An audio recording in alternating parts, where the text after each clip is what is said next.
ये गड्ढे नहीं है सर, ये कब्र खोदी जा रही है। इसमें भारतीय जनता पार्टी को दफन किया जाएगा। तो लड़ाई आर पार की होगी और इनके औकात से बाहर है नरेंद्र मोदी जी की कि इससे वो बच सके।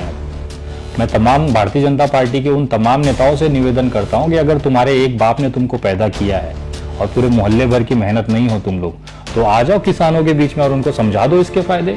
आज तक कोई कुत्ता, कोई भड़वा आज तक वहां तक गया नहीं देखने के लिए कि बुजुर्ग किसान आखिर ठंडी में क्यों बैठे हैं।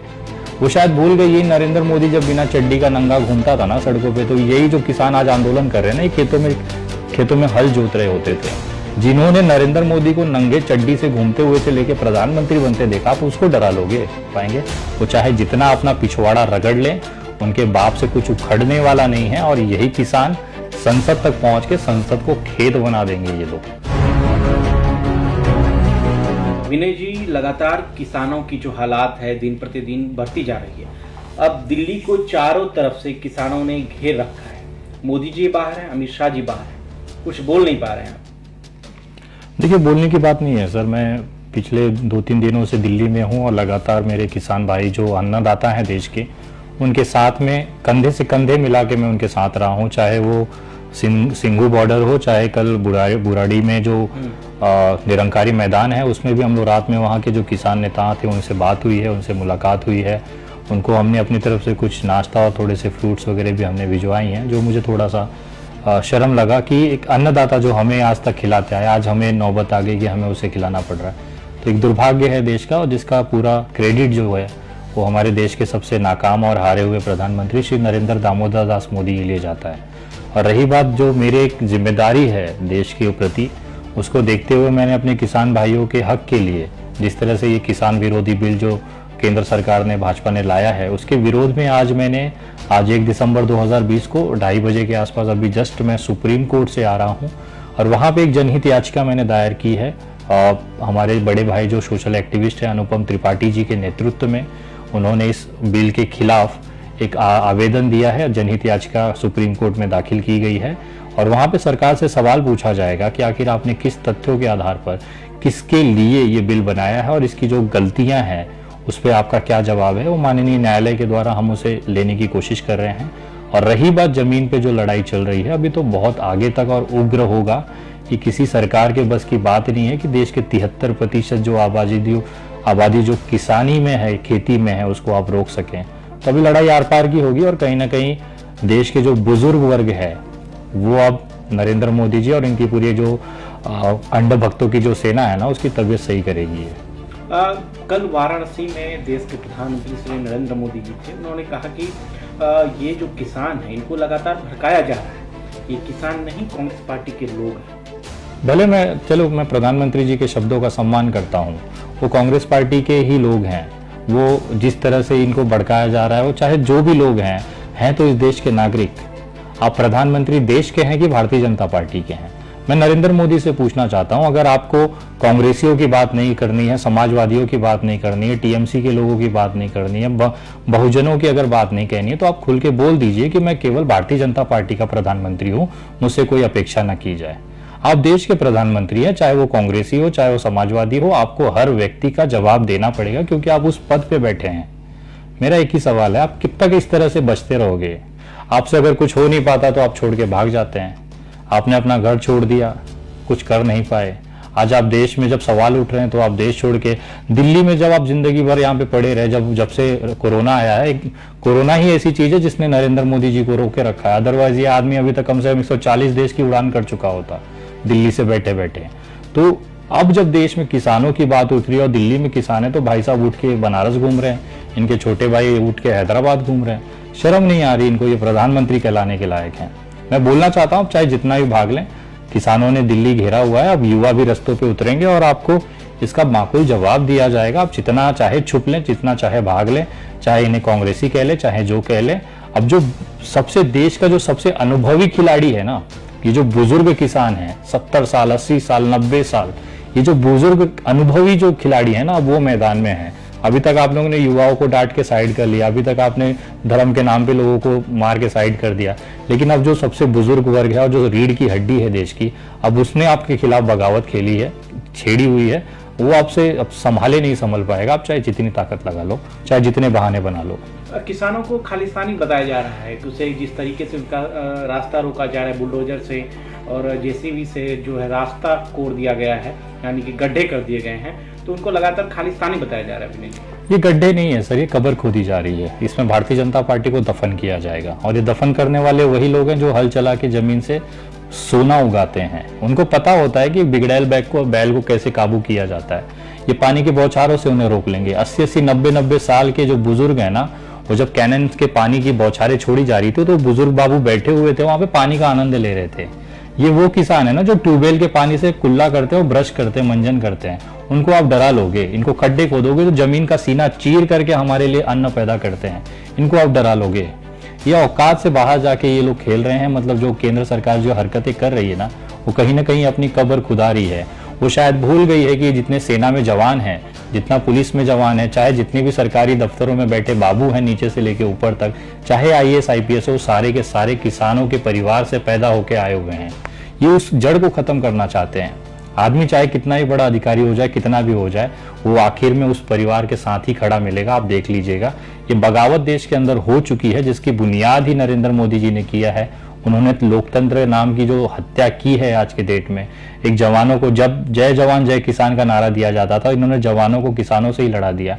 तो लड़ाई आर पार की होगी और इनके औकात से बाहर है नरेंद्र मोदी जी की कि इससे वो बच सके। अब आपकी सरकार की धज्जियां ये बुजुर्ग ही उड़ाएंगे, युवाओं की तो जरूरत ही नहीं पड़ने वाली है। लेकिन मोदी और शाह जी लगातार ये कह रहे हैं कि इससे लगातार किसानों को फायदा होगा, इस बिल से किसानों को फायदा होगा, MSP पे जो है सही अनाज जो है उत्पादन उसमें वृद्धि होगी, बढ़ोतरी होगी, कहीं नुकसान की बात नहीं हो रही है। तो भैया यही चीज आके आप समझा दीजिए। मैं तमाम भारतीय जनता पार्टी के उन तमाम नेताओं से निवेदन करता हूं कि अगर तुम्हारे एक बाप ने तुमको पैदा किया है और पूरे मोहल्ले भर की मेहनत नहीं हो तुम लोग, तो आ जाओ किसानों के बीच में और उनको समझा दो इसके फायदे। वो चुपचाप चले जाएंगे, उनको फायदा समझा दो। अगर आपकी औकात है तो आइए ना। ये तो बेचारे अनपढ़ कीपैड फोन इस्तेमाल करने वाले साधारण से किसान हैं जो रात में सोते समय एक गिलास दूध उनके लिए बहुत जरूरी होता है। देश की बाकी चीजों से, राजनीति से उनसे कोई लेना देना नहीं है। आज वो अपने हक के लिए वहां पे लड़ाई कर रहे हैं। अगर आपको लगता है, तमाम भारतीय जनता पार्टी, उनके समर्थन करने वाले लोग, उनके तमाम लोगों से, एक छोटे से कार्यकर्ता से भी मेरा निवेदन है, भाई अगर आपको लगता है तुम्हारे नरेंद्र मोदी इतना अच्छा काम कर रहा है, किसानों के हित में है, तो चले जाओ भैया भीड़ में। वहां पे किसान सब बैठे हैं, आप बात सुनने के लिए बैठे हैं, आप जाइए उनको समझाइए। आज तक कोई कुत्ता, कोई भड़वा आज तक वहां तक गया नहीं देखने के लिए कि बुजुर्ग किसान आखिर ठंडी में क्यों बैठे हैं।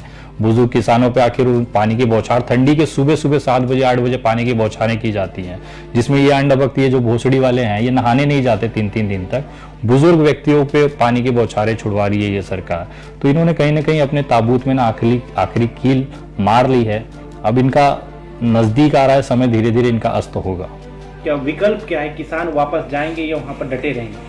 भाई एक बार युवा होते तो मार के डरा भी लेते। ये तो आखिरी, ये जो बुजुर्ग आज इस समय आगे आए हैं, बुजुर्ग महिलाएं, बुजुर्ग जो पुरुष हैं, उनसे आप उनको क्या डरा लोगे? वो शायद भूल गए, ये नरेंद्र मोदी जब बिना चड्डी का नंगा घूमता था ना सड़कों पे, तो यही जो किसान आज आंदोलन कर रहे हैं ना, ये खेतों में हल जोत रहे होते थे। जिन्होंने नरेंद्र मोदी को नंगे चड्डी से घूमते हुए से लेके प्रधानमंत्री बनते देखा, आप उसको डरा लोगे? जिनका जितना प्रधानमंत्री जी की उम्र है ना, उससे ज्यादा उनको खेतों का अनुभव है, उतने उनसे ज्यादा उन्होंने दुनिया देखी है, उनको आप बहला फुसला लोगे? वो छोटे बच्चे हैं कि हम कुछ भी धर्म के नाम पे बोल देंगे, चल जाएंगे, डंडा लेके निकल जाएंगे सड़कों पे? नरेंद्र मोदी जी की उम्र और इनकी जो अनुभव है बराबर है। तो कहीं ना कहीं ये चीज गलत नीतियों की वजह से आज वो रास्ते पे हैं। उनको ऐसे बहकाया नहीं जा सकता कि किसी भी तरह से अब बुजुर्गों को उतार दो रास्ते पर।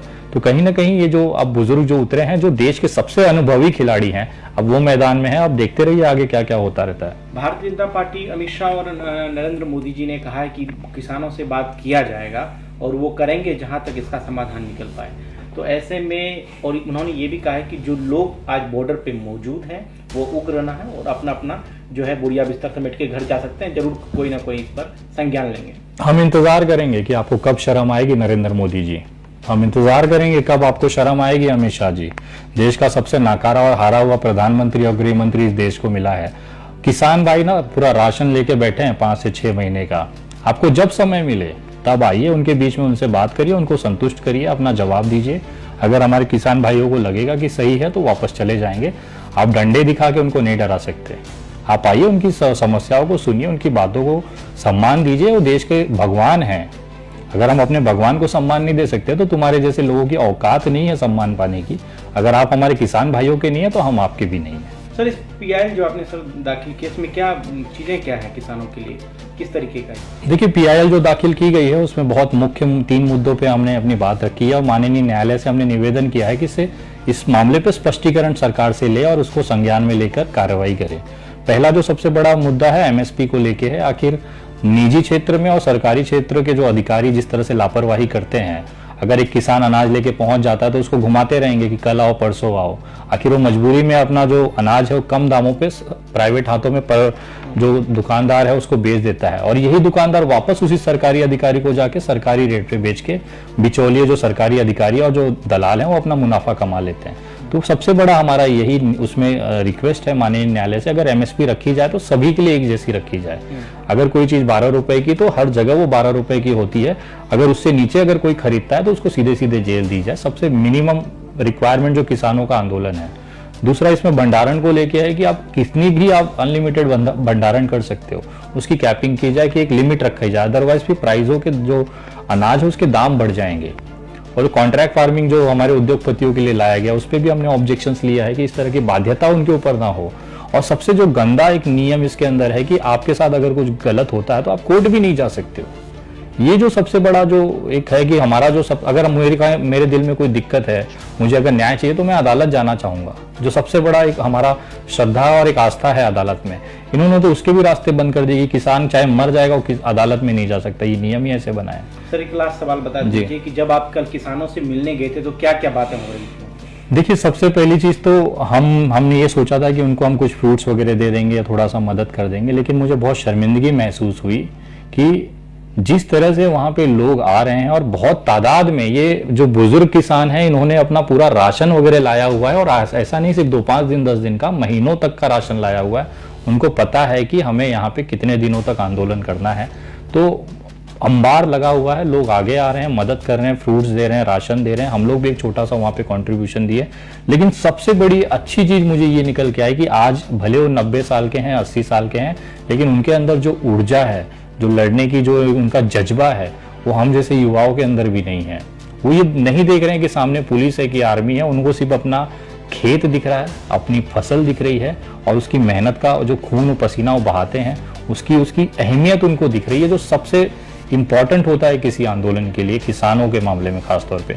तो कहीं ना कहीं उनका जो जज्बा है, उनकी जो ऊर्जा है, वो मैं सलाम करता हूँ कि वो ऊर्जा हम जैसे जो नए युवा हैं जो फेसबुक पे दिन भर टाइम पास करते रहते हैं, बकचोदी करते रहते हैं, उनसे तो लाख गुना बेहतर ये बुजुर्ग हैं 90-90 साल को, जिनको अपनी कीमत पता है, जिंदगी कितनी महत्वपूर्ण है, वैल्यू है उसकी, एक दाने का कितना कीमत है उनको एहसास है और उसके लिए वो आज लड़ रहे हैं। एक जो ऊर्जा उन्होंने दी है, कल करीबन पूरा दिन हम लोगों ने वो हरियाणा बॉर्डर पे, उसके बाद बुराड़ी में जो जिस तरह से किसानों से बात की, सैल्यूट करता हूँ उनके जज्बे को। और मैं निवेदन करूंगा देश के तमाम युवाओं से कि आगे आएं। आज ये बुजुर्ग मैदान में उतरे हैं, सबसे अनुभवी हैं, जो हमारी रीढ़ की हड्डी है, जो हमें भोजन देते हैं, निवाला देते हैं। आज उनको हाथ फैलाना पड़ रहा है, ये हमारे देश के लिए सबसे दुर्भाग्य है और हमारी जिम्मेदारी बनती है, नैतिक जिम्मेदारी बनती है कि इन बाबाओं के साथ में खड़ा रहना और आखिरी दम तक। अगर वो मरने गोली खाने के लिए सीना आगे कर सकते तो हमें तो शर्म आनी चाहिए कि हमारे रहते हुए अगर बुजुर्ग आदमी का अगर उस पर लाठी चल गई, उसको एक थप्पड़ लग गया, तो इससे बड़ा दुर्भाग्य नहीं हो सकता। तो तमाम देश के युवाओं से मैं आह्वान करूंगा कि आगे आओ, रस्तों पे उतर कर हमारे किसान भाइयों का साथ दो, क्योंकि इन्हीं की वजह से हमारी रोजी रोटी चल रही है, हमारे बच्चों की रोजी रोटी इन्हीं से चलनी है। तो कहीं ना कहीं आज वो मुसीबत में है तो उनका साथ देना हमारा हक बनता है। दूसरा शाहीन बाग समझने की तैयार हो गया, जिस शाहीन बाग जिस तरीके था उसी तरीके किसान आंदोलन भी बढ़ता नजर आ रहा है। देखिए, शाहीन बाग और किसान आंदोलन ये दो अलग क्षेत्र हैं, फील्ड अलग है, लेकिन दोनों के विरोधी एक ही हैं, नरेंद्र दामोदर मोदी और भारतीय जनता पार्टी की सरकार। यही एकमात्र ऐसी सरकार है जो एक दूसरे भारतीयों को आपस से तोड़ रही है। उन्होंने शाहीन बागों में हिंदू मुसलमान करके तोड़वाया, अब जवान और किसान को आपस में लड़ा के यहाँ पे वो देश को तोड़ने की कोशिश कर रही है। लेकिन ना वो शाहीन बाग को तोड़ पाए थे, ना ये किसान आंदोलन को तोड़ पाएंगे। वो चाहे जितना अपना पिछवाड़ा रगड़ लें, उनके बाप से कुछ उखड़ने वाला नहीं है। और यही किसान संसद तक पहुंच के संसद को खेत बना देंगे ये लोग। थोड़े समय का इंतजार कीजिए, अगले कुछ दिनों के अंदर अंदर देश का माहौल पूरी तरह से बदल जाएगा। और मैं पूरे देश के किसानों से और युवाओं से निवेदन करूंगा कि ये एकजुटता का समय है। देश को तोड़ने वालों के खिलाफ लड़ने के लिए सड़कों पर उतरना पड़ेगा और हम सबकी जिम्मेदारी बनती है देश की एकता अखंडता बनाए रखिए। और सबसे बड़ी बात, आज जो हमारा अन्नदाता है, हमारा जो भगवान है, आज उसके पैर पकड़ के उसकी हिम्मत देने की हमारी जिम्मेदारी है और हमें उसके लिए आगे आना चाहिए। Thank you.